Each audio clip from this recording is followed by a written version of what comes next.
Pasko at Bagong Taon ni Antonio Trillanes. Hindi ba't matatandaan natin na mayroong libel cases na isinampa sa kanya si Congressman Pulong at Attorney Mans noong February 2023 at ang status sa kaso ni Trillanes abay tila gustong makipag-ayos ni Trillanes. Nakapag-isip-isip na daw si Trillanes na unfounded ang kanyang mga nasabi laban kina Congressman Pulong Duterte at Attorney Mans. Tinanggap naman daw ito ni Congressman Pulong at Attorney Mans Carpio. Willing din daw itong mai-compensate pero tinanggihan nga lang. Naku, wala nang urungan ito. Hindi na merry ang Christmas at hindi na manigo ang Bagong Taon ni Antonio Trillanes. Narito pa ang buong detalye. Hello Antonio Sunny Trillanes IV. Can you please confirm the veracity of this statement? After the hearing, I asked my lawyer to convey to Congressman Duterte, through his lawyers, my sincere and heartfelt apology to Congressman Duterte and Attorney Carpio and their respective family for the unintended consequences that our bitter public spat may have caused them. For whatever it was worth, I wanted them to know that it was never my intention to hurt or cause undue pain to their families. Also, upon the passing of time, I realized that my accusations against Congressman Duterte and Attorney Carpio were unfounded, for which I offer my sincere apologies. Quote from your alleged draft only for discussion titled Statement of former Senator Antonio Trillanes IV, Settlement of Libel Damages Cases filed against him by Congressman Paulo Z. Duterte and Attorney Meneses Carpio. Plot twist, hindi tinanggap ni Congressman Pulong and Attorney Mans is that the reason why may bigla ang cambio ang mga public statements mo ngayon? The Filipino people want to know. Thank you. Hato pa ang isang source mula kay Ate Joey DeVive. May nagtanong sa akin nung isang araw, ano daw ang status ng mga kaso ni Trillanes.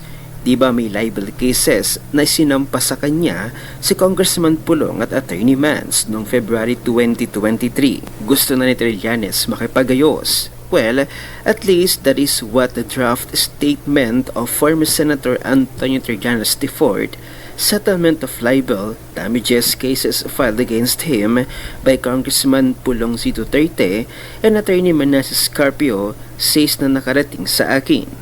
Sorry daw mga Bex at nakapag-isip-isip na daw siya na unfounded ang mga nasabi niya laban sa kanila. Tinanggap naman daw ito nila Congressman Pulong at Attorney Mans. Willing din daw siya i-compensate ang mga ito pero tinanggihan. Sabi ng draft statement, basta very sorry daw siya. Kaso wala naman atang urungan ang mga binalahura niya. Kaya hala ka, Tonyo. Merry Christmas sa'yo at best of luck. Naku Antonio Trillanes, mukhang hindi maganda ang Pasko at Bagong Taon mo. Kaya't magbago-bago ka na. Lesson learned na ito para sa'yo. Na masama ang basta-basta magbitaw ng mga salita at magbintang na wala namang ebidensya. Ayan tuloy, napakambyo ka. Samantala, hindi na talaga mapipigilan ang Iglesia ni Cristo ngayong nagpahayag na sila at nagdeklara na ng exact date ng magiging malawakang rally nila para ipagtanggol si Vice President Sara Duterte upang hindi siya ma-impeach sa pagka-Vice Presidente na siyang binigyan ng komento at reaksyon ni Mr. Will Talker. Panoorin natin ang buong video. This is it, Pansit! Tuloy na! Basahin natin. January 13, 2025, rally. Join the historic INC rally at Luneta. Stand against injustice. What a title. Tama. O, ha? INC na mismo yan. Stand against injustice. Yes, Kasi maraming injustices ang nangyayari sa panahon ngayon. Agoy, maraming mga injustices. Lalo na, no, sa ating Vice President at sa Office of the Vice President. At kino-call out yon ng INC. Parang magandang ano to no? It's a really good message, no? Para sa ating lahat, yung rally na gagawin ng iglesia. And we all know, ang iglesia ay isa sa mga religious groups na may pinakamaraming miyembro. At pag yan sila din nagsalita, yanig ang gobyerno. Yes, Lords, no? And yun din yung sabi ng iba, legit na magkakaroon ng rally ang INC. Maganda yan, di ba? Para yung mga buwaya at sinasamantala ang batas, minamanipula ang kapangyarihan or ginagamit ang kapangyarihan nila para sa kanilang mga injustices na ginagawa, mayayanig talaga kayong lahat. INC na yan INC na yan. Tignan lang natin lalo na yung mga mayayabang na mga kongresista, tignan lang natin saan yung apog nyo. Tignan natin hanggang saan ang kakapalan ng mga mukha nyo. And I'm pretty sure, magdadahan-dahan kayo. Kasi di ba malapit na eleksyon, di ba kailangan nyo ng boto? Alam naman natin, ang INC, marami ding miyembro ang INC. Kaya, saludo po sa lahat ng bumubuo ng INC. Thank you for standing, no, to our country.